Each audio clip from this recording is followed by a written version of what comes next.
Hai, Assalamualaikum. Jadi kali ini aku mau berbagi tentang ekoprint pounding.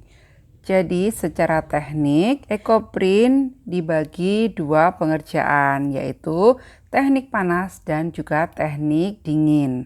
Teknik panas bisa dengan steam ataupun perebusan. Kalau teknik dingin yaitu dengan pounding atau daun yang dipukul-pukul. Dan kali ini kita akan belajar membuat ekoprint teknik pounding atau yang dipukul-pukul atau teknik dingin. Nah, di sini kita bisa mencari daun-daun yang ada di sekitar kita yang bentuknya bagus, tidak harus muda. Di sini aku dapat daun pakis, daun pepaya Jepang, daun jati, dan ada beberapa lagi yaitu daun kelor dan kenikir. Kemudian ada beberapa yang aku nggak tahu namanya, tapi dia bentuknya bagus.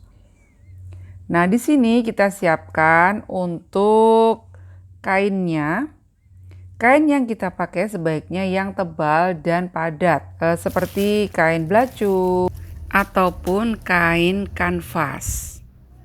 Pokoknya kainnya usahakan agak tebal dan padat. Ini aku coba pada kain rayon, kan agak tipis ya. Ini aku coba memounding pepaya Jepang. Pertama, kita siapkan alasnya, yaitu plastik. Kemudian kita tata kainnya, lalu di atasnya kita tata daunnya. Daun itu bagian bawah daun menghadap ke kain. Jadi kain bertemu dengan bagian bawah daun.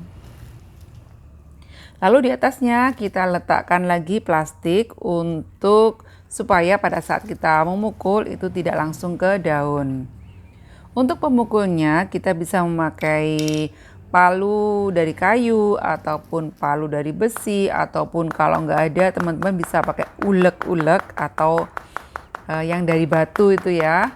Yang penting dia bisa memukul daun dengan rata. Jadi untuk pemukulan daun itu harus rata sampai semuanya itu merata di kain. Nah, untuk mengeceknya teman-teman bisa membalik kainnya. Jadi dari balik itu akan kelihatan merata untuk bentuk dari si daunnya. Jadi untuk memukulnya tidak boleh terlalu kuat, tapi juga tidak terlalu lembek gitu ya. Jadi harus main perasaan juga.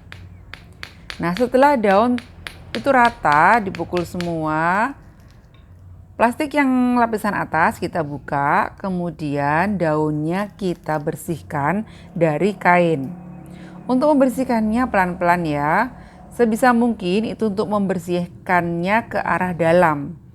Jadi supaya warna daun tidak keluar-keluar. Jadi bentuk daunnya itu tetap bagus. Harus pelan-pelan ya. Nah, untuk daun jati itu kalau untuk pounding sebaiknya daunnya yang tidak terlalu muda. Jadi yang agak sedang, karena kalau terlalu muda dia akan hancur dan kurang membentuk.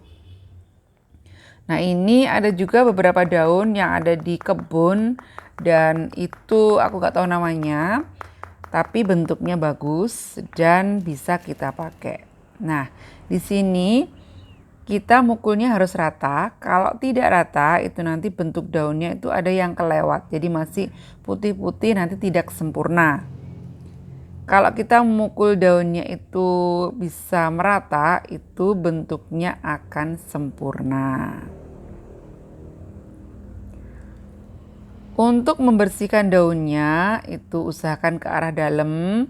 Terus kalau misalkan dengan tangan saja susah, bisa dibantu dengan sikat. Bisa sikat baju ataupun sikat gigi yang bersih ya. Nah, ini perbedaannya ketika pemukulan daun rata dan kurang rata. Jadi sebelah sini itu bentuknya full rata dan satunya ada yang masih putih-putih. Setelah kita bersihkan daun-daunnya, selanjutnya itu ada proses fiksasi sebenarnya ya. Cuman di sini tidak aku sertakan di video. Jadi fiksasi bisa menggunakan tawas, tunjung ataupun air kapur. Nanti next mungkin akan aku jelaskan. Jadi setelah selesai dibersihkan semua, nanti kain direndam kurang lebih 5-10 menit, kemudian dicuci bersih lalu dijemur atau diangin-anginkan. Apa tujuan dari fiksasi? Tujuan dari fiksasi adalah untuk mengunci warnanya.